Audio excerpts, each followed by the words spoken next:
Good morning, good evening, good afternoon, wherever you happen to be on this undecorated slab of wall we call planet Earth. That, that is my sense of humor, I'm sorry. What happens if your book or your product or whatever gets onto an enormous platform? Like the biggest platform. That's what happened to this book. And I'm going to tell you a little bit of inside baseball about what happened. I did not write this book, but the author of this book got onto a podcast you may have heard of called The Joe Rogan Show. Is it Joe Rogan Show or Experience? I don't know. I am not here to talk about Joe Rogan. Plenty has been said about the guy. I am not going to change your opinion of who he is and what he does.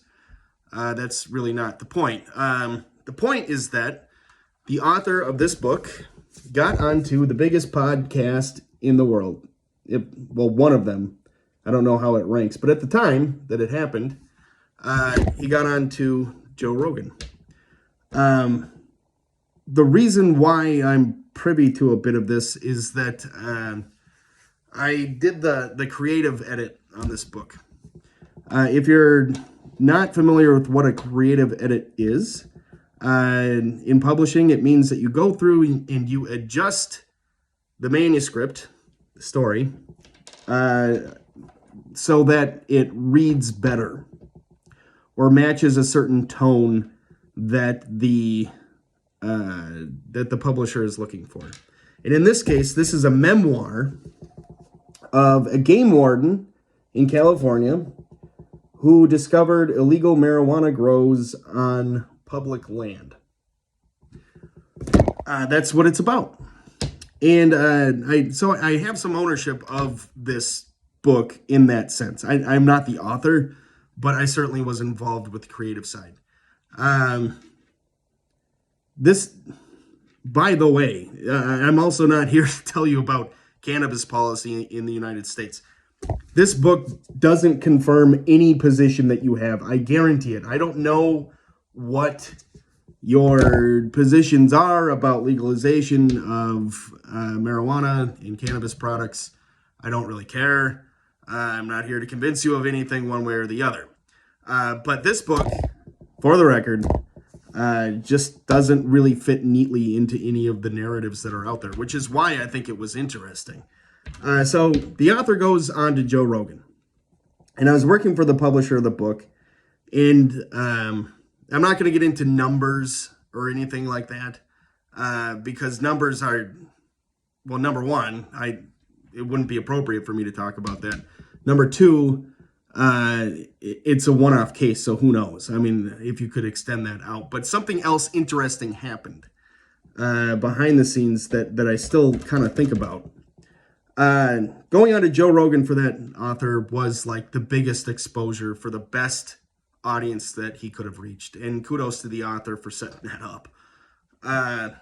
What ended up happening, though, and this is interesting, this is something that you don't really think about when you get into one of these situations, is you're not the only person who's going to try to capitalize off of that. I mean, in my case, it was working for the publisher of the book and figuring out, what's the best way that we can market this to people and push people to the website to go make a purchase and things.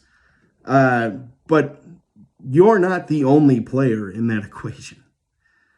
You're not the only one who's going to know about it. And in fact, there may be some people who know about it before you know that they know about it. For instance, where do people buy books? A lot of books. Amazon. They do.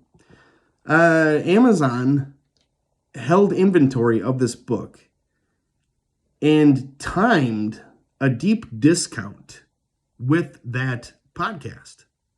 And again, this is all public because you could see it. You could watch it. You could go to Amazon and see it. Was that a coincidence? I don't know. I don't know how that works. It was the only case where that happened that I can remember. But it meant that when people went to go buy the book, they ended up going to Amazon because it's more convenient. Now, what does this mean for the publisher? This means that not nobody, but people weren't going to the direct-to-consumer e-commerce store to purchase the book. They were going to Amazon. From the outside, that sounds fine. But the thing to keep in mind is, if you sell a book direct-to-consumer as the publisher or as the producer of a product, you are getting the best margin. You're making the most profit because you are cutting out a middleman. With Amazon, Amazon's going to take a percentage of every sale that takes place. And in this case, they bought the inventory up front. So they were taking a discount against, from a distributor. And the way the publishing works with some of these bigger deals is there's a publisher, there's a distributor, and there's the retailer. So everybody's got to get paid along the way. So it's not just one middleman, it's two middlemen. So what ended up happening is it's a little bit of a devil's deal, because on the one hand you get all this exposure and everything, but on the other, customers don't really care where they buy it from if it's the most convenient place to buy it. And the most convenient place to buy that book was Amazon. But those books had already been sold from the publisher side. Because remember, they sell it to the distributor, and the distributor sells it to Amazon. So they'd already been sold. They'd already been spoken for. The P&L looks the same. Despite a big lift, like the biggest lift you could want from a place like that. Oh, well, from like earned media. So it's just something to think about. If your book or product ever winds up in a really big platform, it's just something to watch out for. I mean, this whole game of selling things online is riddled with devil's deals. And, Amazon FBA. Convenient? Sure. Devil's deal? Sometimes. Sometimes. Not all the time. It depends. But it's just something to watch out for. But I thought that was interesting. But again, here's the book. And again, I didn't write it. I edited it. Interesting book, though. Really, like, it won't confirm any of your existing beliefs, no matter where they are. Because real life is messy. And this was nonfiction. If it was nice and tidy, it would probably be fiction.